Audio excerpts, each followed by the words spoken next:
तमिलनाडु का एक बच्चा जो कि अपने ग्रैंड मदर के घर जा रहा था बस से, तो बस कुछ चेक पॉइंट पर रुकती है और उसकी माँ वहाँ से पोटैटो चिप्स और लेमन जूस ले लेती है जो कि वहीं की लोकल फैक्ट्री में बनाई गई थी।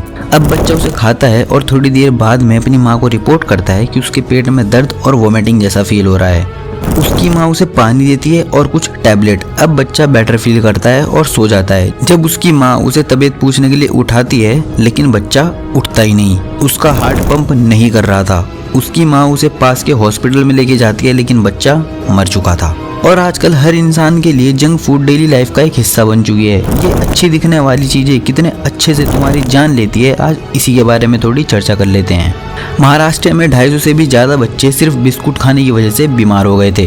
मुंबई पुलिस ने 2 लोगों को अरेस्ट करा क्योंकि उनकी दुकान से एक 19 साल के लड़के ने चिकन शॉर्मा लेकर खाया था जिससे उसकी डेथ हो गई। टाइम्स ऑफ इंडिया का 2019 का आर्टिकल बताता है कि 2019 में स्मोकिंग से 8 मिलियन लोगों की मौत हुई थी। वहीं जंक फूड की वजह से 11 मिलियन लोगों की जान गई थी। बट अनफॉर्चुनेटली आज हमें स्मोकिंग के बारे में तो अवेयर किया जाता है लेकिन जंक फूड से कोई अवेयर नहीं करता, तो इसीलिए इस वीडियो को जरूर देख लेना। सबसे पहले जंक फूड होता क्या है इसके बारे में जानते हैं। बेसिकली वो चीजें जिसमें कैलोरीज, फैट, शुगर, सॉल्ट ये सब चीजें ज्यादा होती है उन्हें जंक फूड की कैटेगरी में रखा जाता है, फिर चाहे वो पैकेट में बेचे जाते हो या सड़क पर। और ये जंक फूड एक कारण होते हैं डायबिटीज और कैंसर जैसी बीमारी का। इसलिए देखो, जहाँ पहले ये सारी बीमारी बहुत रेयर होती थी, आजकल ये सारी बीमारी बहुत नॉर्मल हो चुकी है। जो समोसा तुम्हें बाहर 10-15 रुपए में मिलता है उसमें एक ही तेल को बार बार यूज करा जाता है और तेल को बार बार यूज करने से इनमें हार्मफुल कंपाउंड बन जाते हैं जिससे हार्ट डिजीज और कैंसर होने का खतरा बढ़ जाता है। ये बड़ी बड़ी कंपनी एड में तो अपने प्रोडक्ट को बढ़ा चढ़ा के दिखाती हैं। चलो मैं तुम्हें 2 साल पीछे लेके चलता हूँ, जब फूड फार्मर ने बॉर्नविटा के ऊपर एक वीडियो बनाई थी जिसमें उन्होंने बॉर्नविटा को एक्सपोज करा था।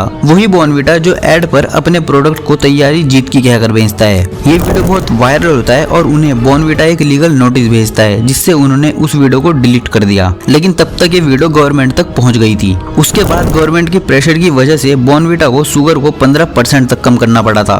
ये अपने एड्स को ऐसे बनाते हैं कि बच्चों को इन्हें देखकर लालच आ जाए। जैसे 50 रुपए का ये डर जॉय, इसके एड बच्चों को तो टारगेट करते ही हैं, साथ ही ये डर जॉय को एक हेल्दी चॉकलेट भी बोलते हैं। लेकिन 2022 में WHO एक स्टेटमेंट निकालती है जिसमें वो डर जॉय को सैल्मोनेला पॉइजनिंग से जोड़ती है। ये एक बैक्टीरिया डिजीज है जो इंटेस्टाइन में होती है। बाद में कंपनी डर जॉय चॉकलेट को मार्केट से वापस ले आती है, लेकिन शायद ये कुछ गलती हो गई होगी, असल में ये चॉकलेट हेल्दी होगी या फिर नहीं। 22 मार्च 2024 को फूड फार्मर एक और वीडियो पब्लिश करते हैं डर जॉय पर। वो दिखाते हैं कि इसके अंदर 51 ग्राम शुगर है, पाम ऑयल है, 0.3% ट्रांस फैट है और 15.4% सैचुरेटेड फैट भी है।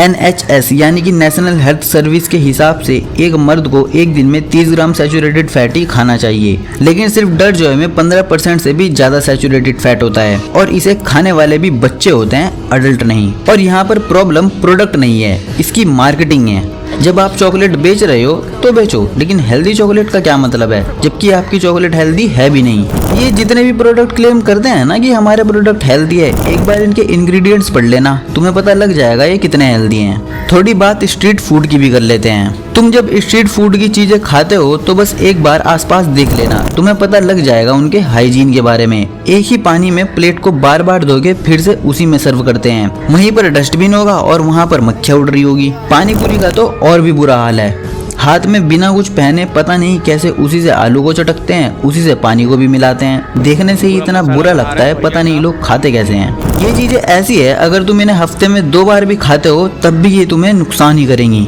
और जोमेटो, स्विगी जैसी ऐप की वजह से अब इन फास्ट फूड को लेने के लिए बाहर भी नहीं जाना पड़ता। इस स्लो पॉइजन को तुम घर में ही मंगा सकते हो। और तो और इंडिया के फेमस स्पाइसेस ब्रांड MDH और एवरेस्ट को कई देशों ने बैन कर दिया है क्योंकि उनके अंदर ऐसे केमिकल हैं जिससे कैंसर जैसी बीमारी का रिस्क बढ़ता है। लेकिन इंडिया में ये आज भी चल रहे हैं। लिटरली मार्केट में पैसे कमाने के लिए अगर किसी की जान भी जाती है तो किसी को कोई फर्क नहीं पड़ता। और बाहर तुम्हें बहुत कम ही ऐसी चीज मिलेगी जो तुम्हारी बॉडी के लिए सच में अच्छी हो। 90% चीजें तुम्हारी बॉडी के लिए हार्मफुल ही होती हैं, भले ही इनके एड्स कैसे भी हों। इनको खाने से ओबेसिटी भी बढ़ती है। इंडिया में 38% लोग जंक फूड खाते हैं और इंडिया के अर्बन एरिया में रहने वाले लोगों में 70% लोग ओबेसिटी के शिकार हैं और ओबेसिटी की वजह से heart disease, diabetes, stroke, certain cancer, blood pressure और ब्रीदिंग डिफिकल्टीज जैसी प्रॉब्लम होती हैं। अगर आप सही खाना खाते हो तो आपको दवाई की जरूरत पड़ेगी ही नहीं। हाँ, मैं मानता हूँ आजकल हर चीज में मिलावट होती है, लेकिन स्टिल घर का खाना बहुत ज्यादा सेफ है बाहर के जंक फूड से। सिर्फ ऐड देख के प्रोडक्ट को जज मत करो। जितने भी ये वाले ऐड होते हैं ना, फ्रेश केचप, ताजा दूध, इन सब में जो फ्रेश है वो सिर्फ ब्रांड नेम और ट्रेडमार्क होता है। और अगर तुम इनके पैकेट में देखोगे तो तुम्हें लिखा हुआ दिख जाएगा कि फ्रेश बस ट्रेडमार्क है। लेकिन आखिर इन सब का सॉल्यूशन क्या है? सबसे पहला सॉल्यूशन है गवर्नमेंट को फूड लॉ को स्ट्रिक्ट करना होगा। अच्छे से जांच होनी चाहिए और पकड़े जाने पर पनिशमेंट मिलनी चाहिए। ऐसा नहीं कि रिश्वत ले ली और फिर उन्हें काम करने दिया जा रहा है। ऐसा मैं इसलिए कह रहा हूँ क्योंकि ट्रांसपेरेंट इंटरनेशनल नाम की एक ऑर्गेनाइजेशन करप्शन परसेप्शन इंडेक्स देती है, जिसमें 0 से 100 के बीच में नंबर देके दिखाया जाता है कि कौन सी कंट्री कितना करप्ट है। जितना ज्यादा नंबर होगा कंट्री उतनी ही कम करप्ट होगी। लेकिन इंडिया इसमें 180 देशों में से 96 नंबर पर आता है 38% के साथ। तो करप्शन का अंदाजा तुम लगा सकते हो। ये वाले चिप्स जो कि इंडिया में तो पाम ऑयल यूज करते हैं, लेकिन यूएस में वेजिटेबल ऑयल या कैनोला ऑयल यूज करते हैं। स्कीटल जो कि बच्चों को बहुत पसंद होती है, इंडिया में इसके अंदर टाइटेनियम डाइऑक्साइड डाला जाता है। टाइटेनियम डाइऑक्साइड से आंख, नाक और गले में जलन होती है और कुछ केसेस में कैंसर भी हो सकता है। इसीलिए यूएस में स्कीटल के अंदर टाइटेनियम डाइऑक्साइड नहीं डाला जाता और इसका कारण है वहाँ के रूल। इंडिया में भी इसी तरह के रूल होने चाहिए क्योंकि इंडिया में भी इंसान रहते हैं, एलियन नहीं। यूएस में जो ब्रांड हार्मफुल केमिकल यूज करने से बचते हैं, इंडिया में वो उसे आराम से बेचते हैं। और लोगों को खुद भी बाहर के खाने से बचना चाहिए। तुम बाहर जाते हो और देखते हो वहाँ मक्खियाँ उड़ रही है, डस्टबिन पड़ा है, तो मतलब वो मक्खी खाने में भी बैठती होगी, तो वहाँ खाना अवॉइड करो।